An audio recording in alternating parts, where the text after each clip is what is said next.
Welcome to the Business Resilience Decoded podcast, brought to you by Asfalis Advisors and the Disaster Recovery Journal. Crisis management in today's world is ever-changing, and this podcast is our commitment to help you navigate successful outcomes for any crisis you may face. I'm your host, Vanessa Matthews.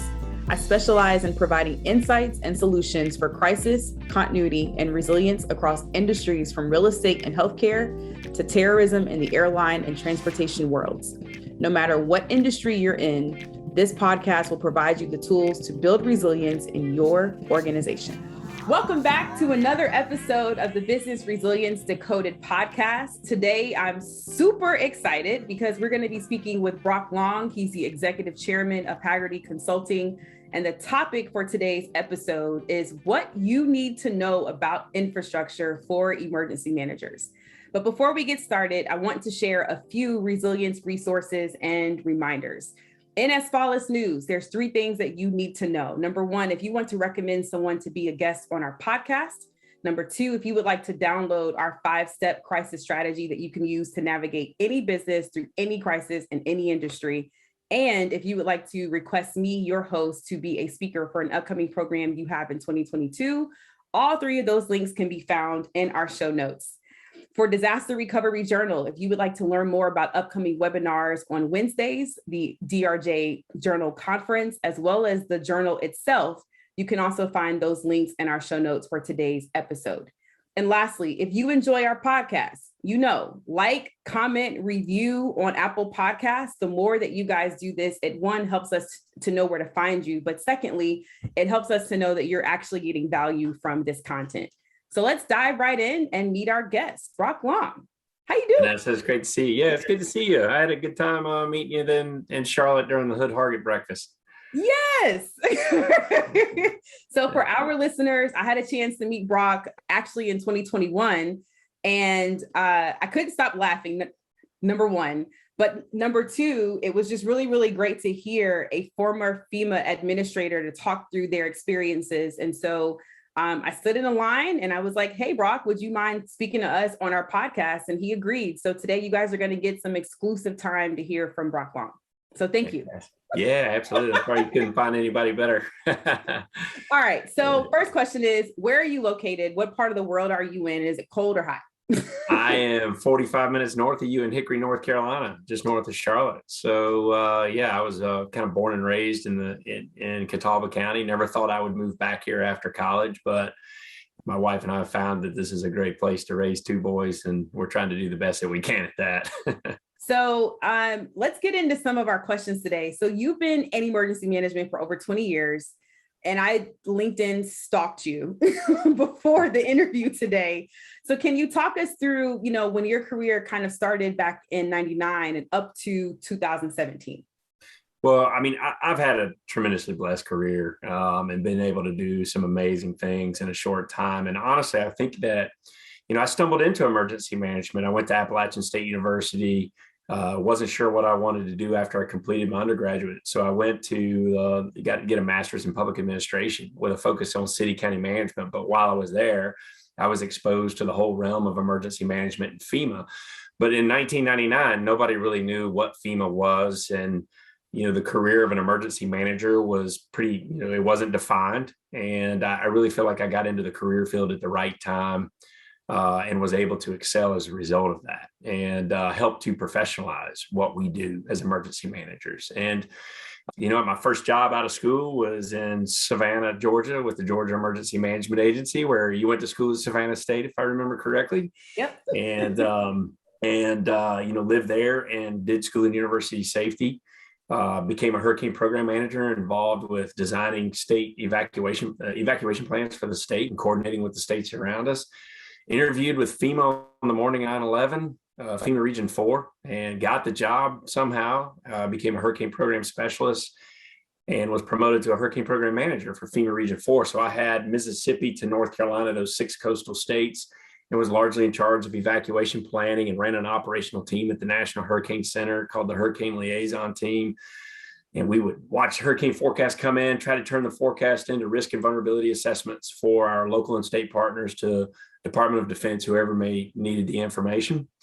And then from there, after Katrina hit, if you remember, like Charlie, Francis, Ivan, Gene, and then the next year, our weakest link and our last disaster, and Katrina hits, and the whole world comes crashing down on FEMA, right? So, and so I decided to step out. I went into the private sector, and then I got a phone call from Governor Bob Riley in Alabama 6 months after I stepped out of FEMA to be the director of Alabama Emergency Management Agency. And Vanessa went, I always say that every time I change jobs, something catastrophic seemed to happen. So when I did that, I got Deepwater Horizon, the BP Deepwater Horizon oil spill, which was a tragic event, and then went back into consulting and Haggerty Consulting as a vice president, and then got a phone call from the White House one day.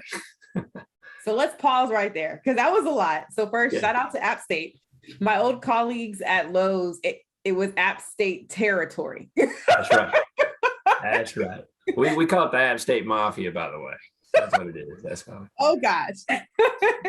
And major shout out to Savannah, Georgia. So my career started at the Chatham Emergency Management Agency. So if you guys are listening, thank you for taking a risk on me for my first job.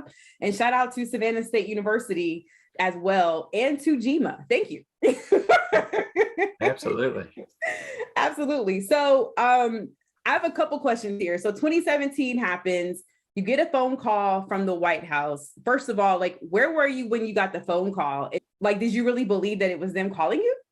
Yeah. So the first phone call, first of all, if it pops up unknown on your phone, answer it. Because it could be the White House, and they're only going to call like a handful of times. And then, but don't ever turn down a phone call from the White House. Put your politics aside. If you've got a chance to go serve your country, you should do it. I really didn't think that I would ever get a phone call from the White House. I didn't, I don't make campaign contributions. I didn't know President Trump. I didn't meet the president until after I was sworn in and confirmed by the Senate. But the first phone call that came in was pretty obscure. Would you like to serve your country? And, and at the time I was like, is this you, Vanessa? Are you playing with me? Who is the other end? But then when I hung up, the phone rang again, and it was General John Kelly, who was the Secretary of Homeland Security at the time. And then, of course, he went on to be Chief of Staff. And, and it's pretty awesome. He said, Brock, why do you want to come work in this cesspool I got to deal with up here in D.C. every day? And I said, General, I don't. And, and that's how we started the conversation. But then I said, I'm ready. I want to serve my country, and, basically laid out a vision on the fly of what I would do to help FEMA, help this nation become more resilient. Yeah. Awesome. So I've got to ask, tell me your most memorable moment of working with former President Trump. Oh, man. Where do you start? Regardless of the opinions that are out there about the president, the one thing that I will say is that he was very supportive of the Federal Emergency Management Agency and the people that were there. He often held cabinet level meetings. He would bring his entire cabinet into FEMA. He realized how complex our job was. He never beat us up. He had full support of our agency, and I really appreciate that. But when I think back of everything that we did, and everything that went forward, and I only had 2 months in office, Vanessa, before the whole world came crashing down with Harvey, Irma, Maria, wildfires, and I think it was like 220 events in 2 years if you look at all the wildfires and declared disasters together. So like a brand new disaster every 3 days, Vanessa, is what you're looking at. And when you think back to everything, I've forgotten a lot of stuff. I've tried to forget a lot of stuff, but then I've also, you think back and there's nothing like riding on Air Force One, being in there, on Air Force One or in one and listening to the conversations, or standing in the Oval Office and advising the President of the United States. It takes you some time to really wrap your head around that. Yeah. It's an amazing experience. Yeah. Yeah. So you've coordinated the federal government's response to over 145 presidentially declared disasters, 112 wildfires, including 3 of the nation's most devastating hurricanes and 5 of the worst wildfires ever experienced. And during this time, nearly $44 billion of disaster activity occurred under various federal recovery programs. So you already started to share, but can you give us the perspective of what is it like to inherit FEMA and be the administrator? Again, every time I change jobs, something catastrophic happens. So, of course, people aren't going to let me change jobs ever again. Because when I left FEMA, then COVID came about. So, but here's the thing, that the numbers, the numbers were huge. If you look at all of the recovery dollars that are going to go out to continue fixing communities, and this, recovery is a 10-year, 15-year process. It's not, FEMA rushes in, provides a Band-Aid, and then gets out and goes. We're still cutting checks to the city of New Orleans as a result of Hurricane Katrina in this country. So to give you, long-term recovery is very long. But if you look at all the recovery dollars that are going to go out of FEMA as a result of the 2 years I was there, 2017 and 18, it's more than the 9 previous FEMA administrators before me combined. Wrap your head around that. So in 2 years, we're going to put more recovery dollars out there than the entire agency put out in its entirety since inception back in the Carter era, President Carter era. The other thing about FEMA is that people have no idea how huge the jurisdiction is of FEMA from the standpoint of across the globe. We cover half the globe, if you think about it. One of the events that occurred that Americans have no idea about, a majority, I would say probably 99.5% of Americans have no idea about, is that Hurricane Yutu hit Tinian and Saipan in the Pacific, way out in the Pacific Ocean, and wiped the place out. It was the strongest hurricane ever recorded on record, and you've never heard of it. Most Americans have never heard of it. A majority of what FEMA does, Americans don't hear about it. They only hear about the ones that are politically charged, the ones that don't go well in the eyes of Americans and the media and everything else. And, as such, FEMA takes a beating, and it's unjust in some cases. Yes, we're not perfect. Yes, we make mistakes. Yes, the system's too complex, and you have the right to hit us over the head. We do have to do better to reduce the complexity of the recovery, different things. But man, that agency is full of golden-hearted people that bust their rear ends for this country every day and never get a pat on the back. And a majority of the events that we respond to never make the news. And that's tough on the profession of emergency management, right? And largely it's because we've never defined it very well.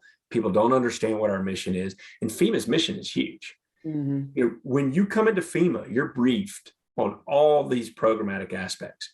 You're one of the largest insurers in the country. You run the NFIP, the National Flood Insurance Program. You also run national continuity programs for the entire executive branch of government. So you're a continuity specialist, right? So imagine being in charge of continuity and making sure that the executive branch, the entire executive branch of government, works regardless of what we face, whether it's a state-sponsored threat, cybersecurity attack, bombs coming from other countries, whatever it may be. It is FEMA's job to make sure that they ensure continuity of the executive branch. It's a huge, important mission that most emergency managers are not aware of, or citizens are not aware of. In addition to that, you've got to go and hand out over $2 to $3 billion of Homeland Security grants. The agency passes through 98% of the entire grant array from the Department of Homeland Security. We're a grants pass-through agency for the Department of Homeland Security. And now what you're seeing is FEMA, in my opinion, has become a dumping ground for the complex. They're involved in the Afghan refugee mission that's right now. They're involved in the border mission. They're involved in so many things that the agency was never designed to handle, and outside of the legislative scope, that I do believe it's time for a discussion within Congress and the profession of, Vanessa, what do you want FEMA to be good at? Because we cannot be all things to all people. And quite frankly, here's one of the biggest things that I've learned. Proper disaster preparedness, response, and recovery is like a chair with 4 legs, okay? Imagine the seat that you're sitting in is your community. The first leg that supports that seat is a true culture of preparedness, which does not exist within our citizenry. You know that, and I know that. People are just not prepared. Financially, we're not giving people tangible skills, to be ready, from first aid to how to overcome long-term disaster recovery and be ready. I think the way that we ask people to prepare is off. I think it needs to be refocused.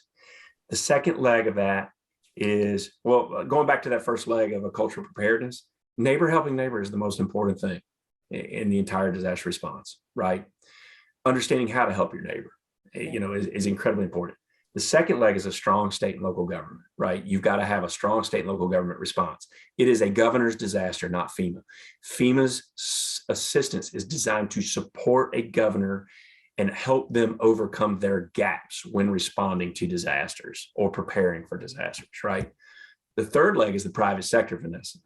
Private sector owns 85% of the infrastructure that we depend on every day. FEMA has no control over a lot of the infrastructure that you depend on. Making sure that the lights pop on when you flip the switch is not FEMA's mission. It's not, we're not a regulatory agency of, was the power grid maintained well in Puerto Rico or not over the last decade?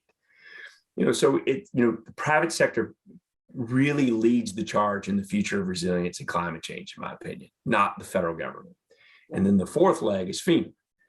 FEMA's job is to coordinate the firepower of the federal government, all of the agencies underneath the National Response Plan, down through a governor, ultimately to the local level. And as I've said, disasters are locally executed, state managed, federally supported, not the other way around. So when we go into a disaster and all four legs of that chair are attached, like Hurricane Harvey in Texas, the disaster goes pretty well. Not saying that it's hard, not saying that it's sad, not saying that the long-term recovery is not still going on, but FEMA doesn't make the news when all four of those legs are attached to that seat, right? But when you go into Katrina and there's one leg of the chair and it's called FEMA and everybody's expecting FEMA to make it make it great after the disaster, or when you go into Puerto Rico and FEMA's the only leg to that chair is very unstable and it's never going to go well and people get upset. And that's the best analogy I can put forward about the agency and from what I saw when I was there. But I do think that the business model is broken. I think there's too much being thrown on their plate, but I think internally FEMA could change the business model too, working with Congress to help it actually, complete its mission. Fusion Risk Management is your North Star for operational resilience. The Fusion Framework System provides a foundation that enables you to understand how your business works, how it breaks, and how to put it back together again, which allows you to make data-driven decisions so you can anticipate, prepare, respond, and learn through business disruptions and major crisis events. Head to the link in our show notes to request a demo today. Fusion Risk Management, building a more resilient world together. So let me go back to a couple of things you said, because you dropped a whole lot of nuggets. So I think I heard you say locally managed. Locally executed, state managed, federally supported. All right. Yeah, it's a partnership. If the local government's plan is for FEMA to come in and do it all, from water, ice, MREs to long-term recovery, that's not a plan that's gonna work very well. Yeah. I love that. And I can totally understand just from owning my own company about the business model. When you first start out as a professional services company offering your intellectual property and your thought leadership, you say yes to everything.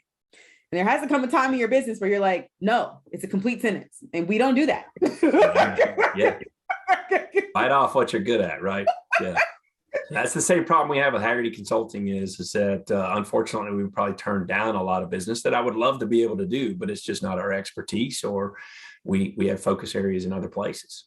Yeah, absolutely. So the one thing I want to go back to, and I heard you talk about this when you came to Charlotte, was the culture of preparedness and really that personal preparedness piece.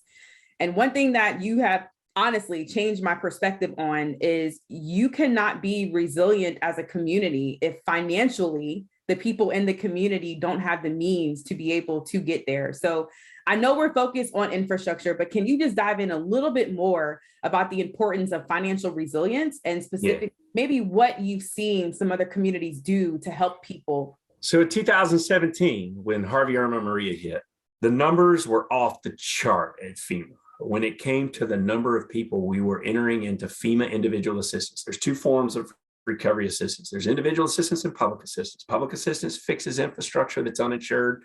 And the question for infrastructure is, why is it uninsured? Why are we fixing uninsured public property? It's kind of a moral hazard. And then there's individual assistance, which is a Band-Aid to the people who are impacted, right? A large part of qualifying for FEMA and, FEMA individual assistance is being uninsured. Okay. You have no insurance, you're not properly insured. And the numbers were off the chart, Vanessa. So we were entering more people into individual assistance in 2017 than the decade previous to me combined. We can sit there and say it's climate change. We can sit there and say it's, all kinds of problems we can blame. And I believe the climate's changing. We can come back to that. But we also have to identify the root cause of the problem and have an adult conversation as to what's going on. Why are our numbers off the chart? And the bottom line is that if you start to look at the American population, there are studies, and John Hope Bryant, who runs OperationHope.org, is phenomenal and really fulfilling a niche that is needed in this country about how to, break negative cycles with money and enter into a financially resilient, capability in your household or wherever. When you talk to them, some of the numbers would suggest that 70% of Americans live in asset poverty, not income poverty of I don't make enough money to make ends meet. It is asset poverty of I may make six figures a year or more, but I am in debt up to my eyeballs. And listen, I don't want to hit anybody. I don't want to sound holier than thou. I look at the problem and the root cause of the problem, and to me, it becomes asset poverty. Here's the problem in this country. That one of the greatest problems that we have in this country, from my humble perspective, my one-sided, simple perspective, is that we do not teach in our school systems and in our communities how prosperity works. We do not teach the importance of, earning the dollar, taking pride in earning a dollar, how to invest that dollar, how to save that dollar. When 70% of Americans don't have 3 months worth of savings to their name, they cut back on insurance. And in some cases, like what we were seeing in California or Florida, is people have paid off their homes and then let their fire insurance or home insurance lapse so that they could have a couple hundred extra bucks in their paycheck each month. And when that happens and the hurricane comes or the wildfire comes and burns their house down, they're homeless. They lose one of their greatest pieces of wealth, in the equity in their home. And then the second most expensive expenditure that you'll ever have in your life, Vanessa, is the furniture that goes within it, the contents. So you'll pull back on the contents to save a couple hundred extra bucks or, tens of dollars, who knows? And I understand that people have frustrations with insurance companies, but insurance is the first line of defense. And we don't teach that anywhere in America. Okay. You don't hear it in high school. You don't hear it in college. You don't hear in colleges across America how to invest a dollar into the stock market and not do something that's a fad through an app or whatever. Really sitting down with a financial advisor. A very small portion of Americans will sit down with a financial advisor. Many people think it's something that's it's a luxury or whatever. It's a free meeting to sit down with a financial advisor. Over time, they make their money as you make money, right? So, the bottom line is we don't teach prosperity, Vanessa. We don't teach, and we've got to instill financial resiliency, because if we ask people in Chatham County, Savannah, Georgia, to go buy 3 to 5 days worth of supplies to be ready for that big hurricane or that flood, it's not financially realistic in many communities or in many households. And so I think when you look at community resilience, you've got to start looking at the comprehensive credit scores. Like city, county managers and business leaders need to look at their community and imagine, is the comprehensive credit score or FICO score, whatever, FICO scores, whatever it may be, are they going down over a 5-year period or are they going up? If they're going down, Vanessa, you're going to have an eroding tax base. You're going to have more demand for government services with less tax means. You're going to have greater homeland security issues. You're going to have more rentership than home ownership. You're going to have food deserts over time. You're going to see a community slowly erode. And if we know this, then how do we start having intelligent conversations about helping people change that cycle in their community and going the opposite direction? And that's something that I never hear anybody talk about, Vanessa, when it comes to resilience. We're too focused on just infrastructure and not people. Not people, in my opinion.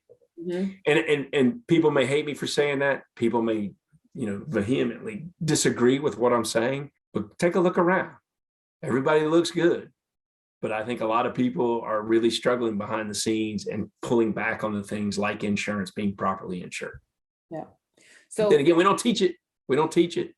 Well, yeah, we teach math, not finance. Oh, yeah. Calculus, algebra 2, and some people really need that, to send the next, create the next electric vehicle or whatever else. That's great. But the majority of us You know, a majority of us, we've gotten rid of the home ec, home economics. We've gotten rid of that. So look, because I grew up in a Baptist church, what I would say if I was a pastor is pass the collection plate, Brock, please. Thank you for dropping the keys, because to your point, we don't talk about it and we don't prepare our people. And I first learned this working for Gulfstream Aerospace. When we did National Preparedness Month, we focused on the people. I can't open the building and start developing an airplane if my people can't get back in, if they don't have the financial means, if the high schools are not here. And so it starts with them first. So Thank you for shedding that light. Right.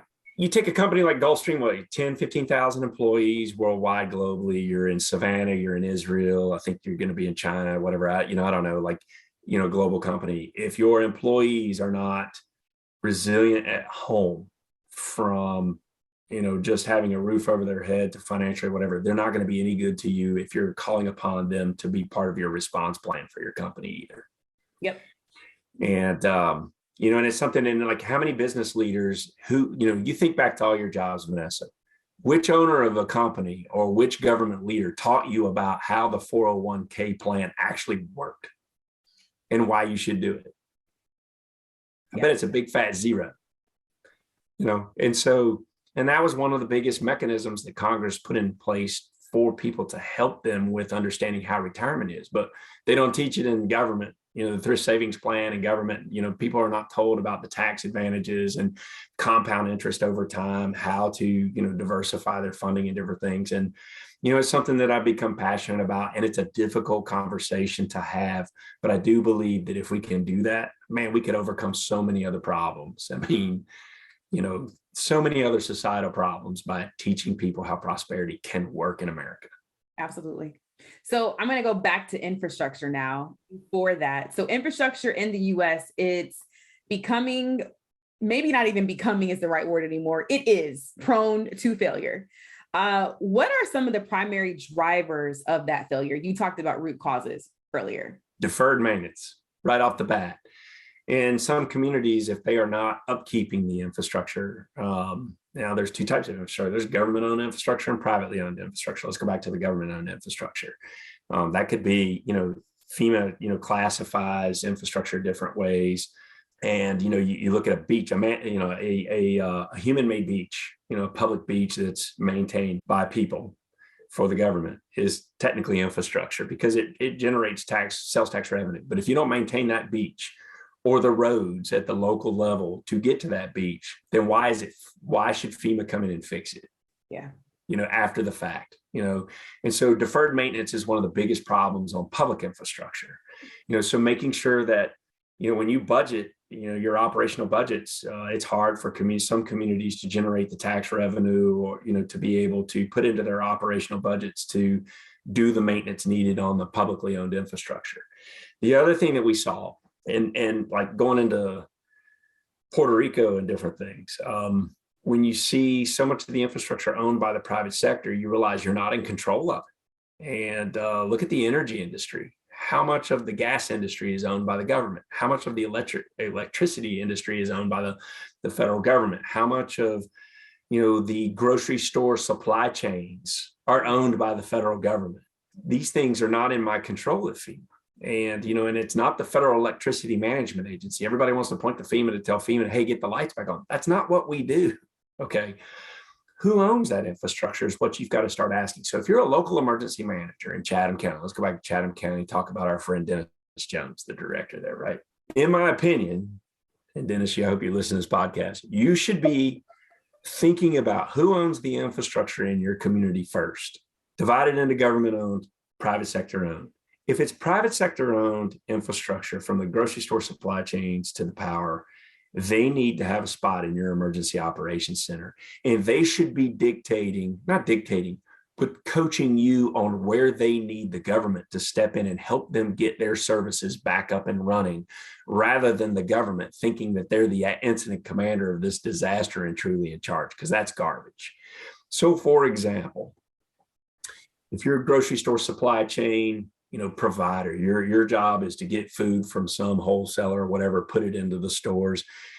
where do we need you to do the first push debris, removal process after a hurricane? What roads do we need to open for the power companies to get access to their infrastructure, or to get the ports back up and running, or to get, whatever it may be? We've got to have blue sky day planning conversations around how to reorganize anything from a debris plan to, when you think about the power industry, if they can't communicate, I'd drive that multi-communications vehicle over to their operations center, and I'd park it right there to give them an option on how to communicate with the people they need to talk to, rather than just putting these things at ball games on Saturdays, and that sounds harsh. And there's people that would, hit me across the head, and I'm all for incident command, but we've got to refocus and think that it's not just, what we're going to do, and here's our government plan to handle the humanitarian piece and to do band-aids as the private sector comes up. We got to start asking the private sector what we can do to help them come up quicker and reduce downtime, which is why we went into the community lifelines doctrine that was put forward at FEMA. And we started asking that question, Vanessa. What's got to be working in your community that if it's not working, that people die or life routine is severely disrupted? Okay. And when you start thinking about that after going through, and I'll give you an example, nothing was working in Puerto Rico, but here's where we made a mistake in Puerto Rico. There was a 30-day food supply on that island before the hurricanes hit. Irma and Maria hit the islands. There was a 30-day food supply on there that had never been factored into any catastrophic plan. Shame on us. All right. We were able to get $2 billion worth of commodities, if I remember the number correctly, into Puerto Rico. The problem was we couldn't communicate to people where to go get it. Who owns the communication infrastructure in Puerto Rico? Is it the federal government? It's not. It's the private telecommunications industry. They may have been the first people unable to get to the island.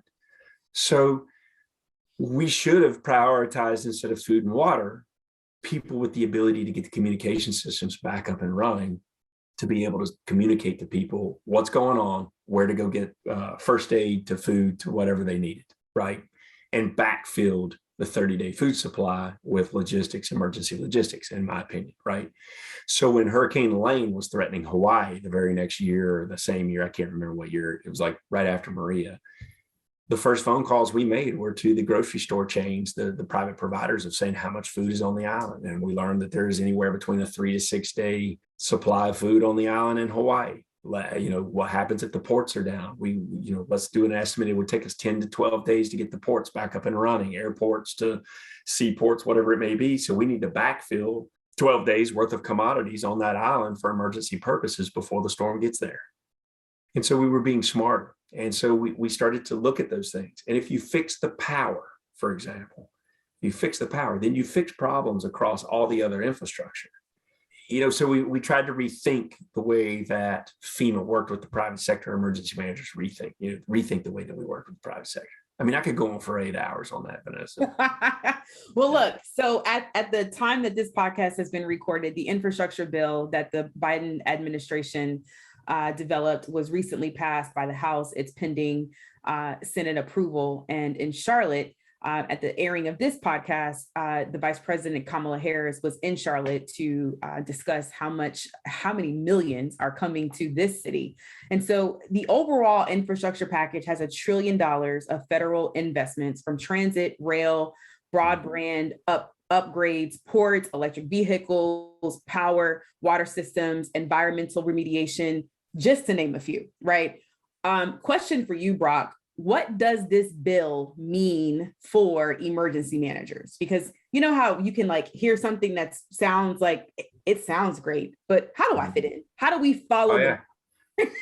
Well, there's a couple things here. I want to come back to disaster cost recovery. So ask me a question about disaster cost recovery here in a minute. So first of all, when it comes to infrastructure, again, I go back to the community lifelines. All right. So there were 7 original, community lifelines, from safety and security to food, water, housing as a lifeline, right?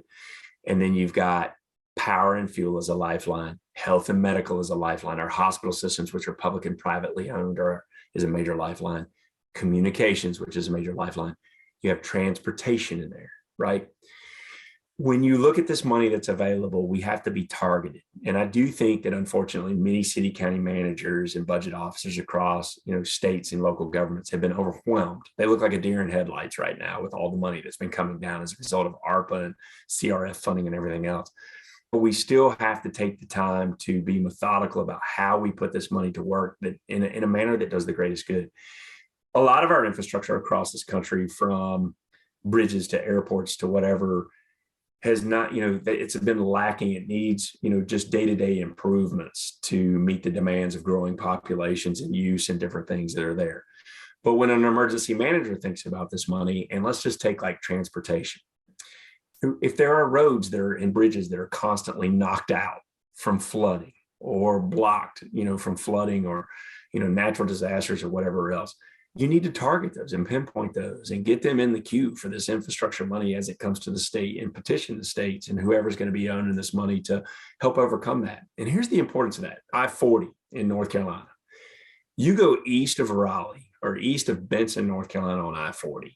If something tropical comes through and spits in the area, if somebody spits in the wrong place, I-40 goes underwater for weeks at a time. Imagine the loss in revenue from private companies that depend on that I-40.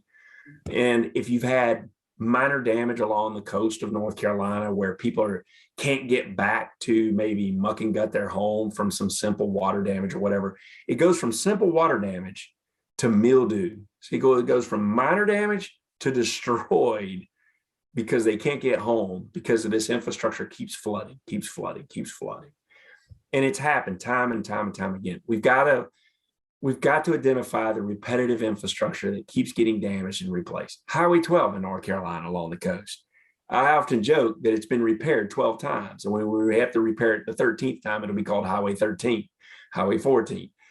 How do we build this infrastructure that's needed to support tourism and different things in a manner that is not vulnerable to hurricanes and natural disasters anymore, right?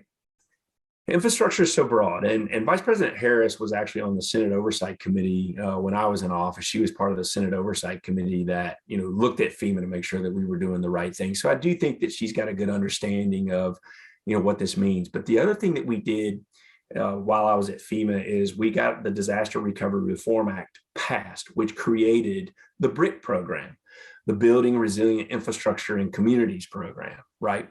So that BRIC program was innovative. Everybody told me we were never going to be able to increase pre-disaster mitigation dollars because it wasn't measurable. And we had the PDM program, which may have provided $100 million a year across the country, $100 million, divide that by 50 states or 16 island territories. It's not a whole lot to do anything with. But the BRIC program came about as a result of the Disaster Recovery Reform Act. And it was designed to focus on fixing the community lifelines. If the community lifelines are what we need in the community to work, and if they're not working, people die, then we better be focusing our mitigation dollars on those lifelines, in my opinion, as emergency managers, and identifying that to our city county managers. And work yourself out of a job through mitigation of these lifelines. In my opinion, is what the emergency manager ought to be thinking. The Dennis Jones of the world ought to be thinking. I love that. Thank you. So before I go into my last question, I'm going to take you back to disaster cost recovery. So when I was in office, I had to ask Congress for more money 3 separate times to the disaster relief fund because it kept being depleted because of the sheer volume of disasters and the magnitude of these disasters, right? When Congress granted my approval and granted us the approval to put more money in there, the money went to 20 different federal government agencies to fund over 91 different recovery programs. Think about that. 20 different agencies, 91 different recovery programs. There's not a recovery program. There's not a recovery plan in the country that is remotely indicative of what the reality is of all this money hitting. That does not even include COVID and the pandemic and the money being pushed forward after that. Billions of dollars are coming in.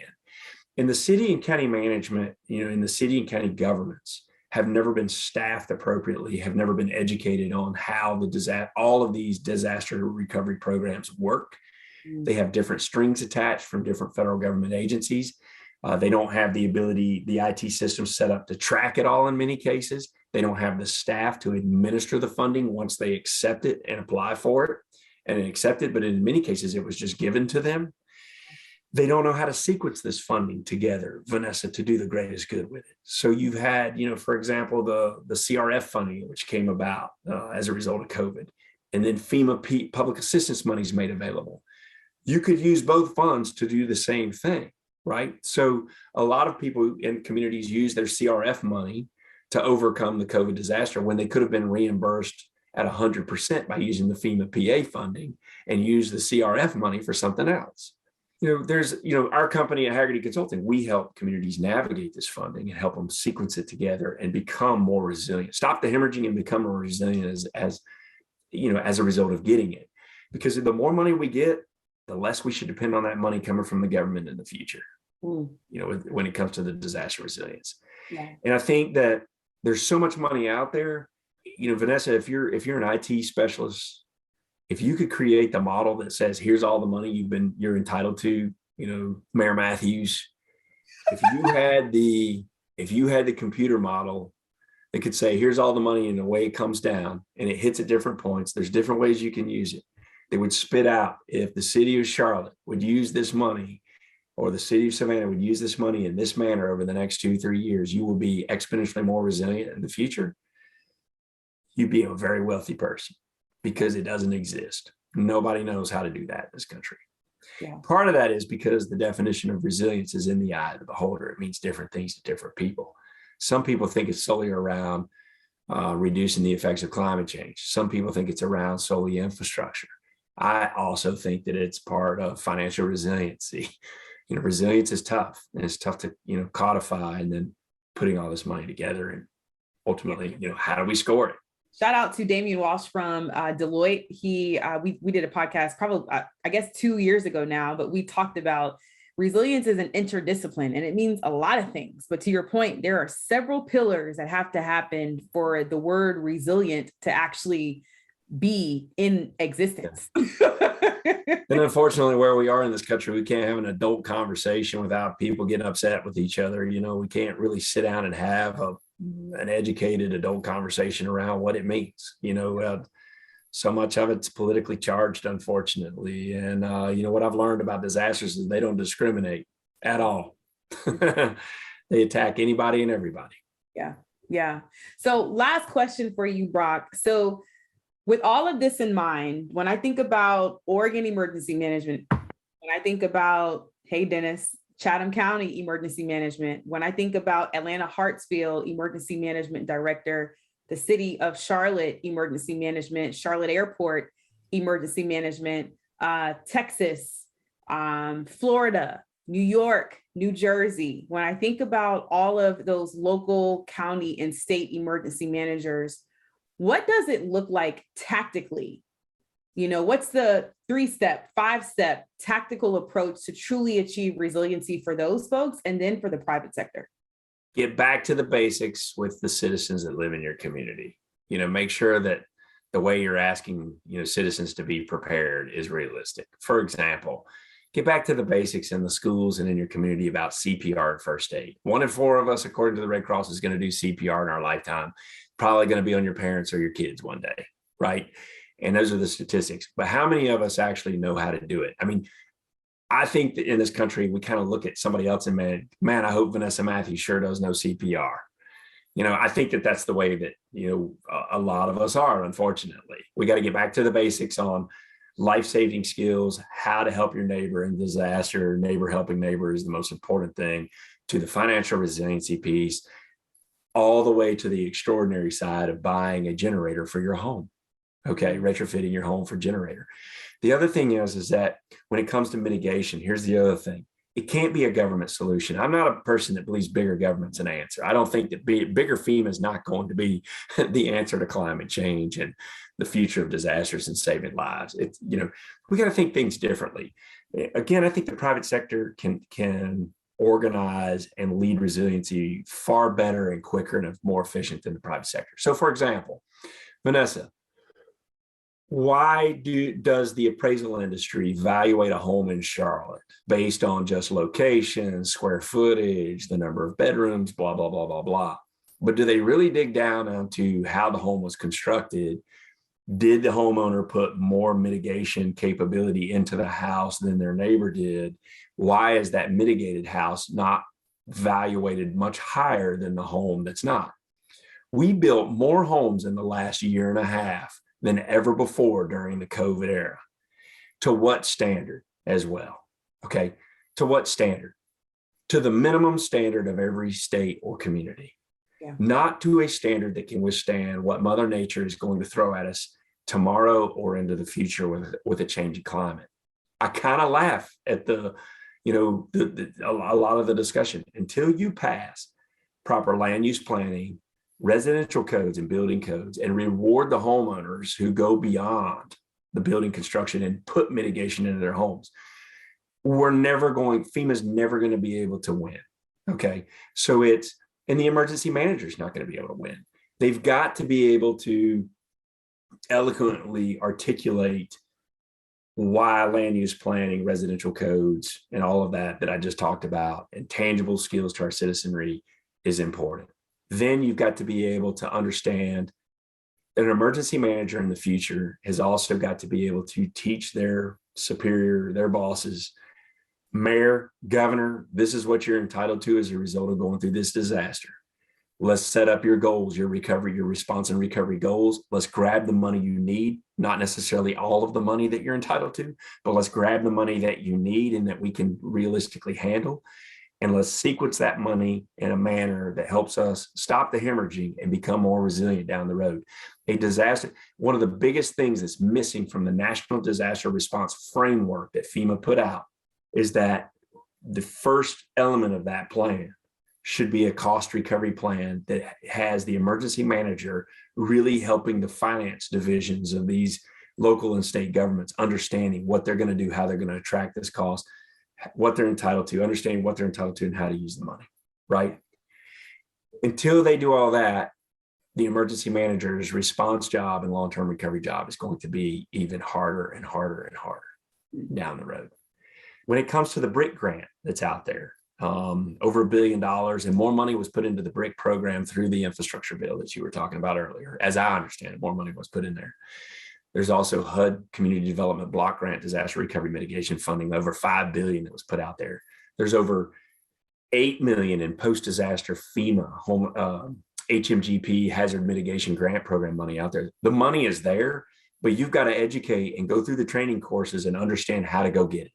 You know, the BRIC program is different than the previous mitigation, Blue Sky Day mitigation program called PDM under FEMA.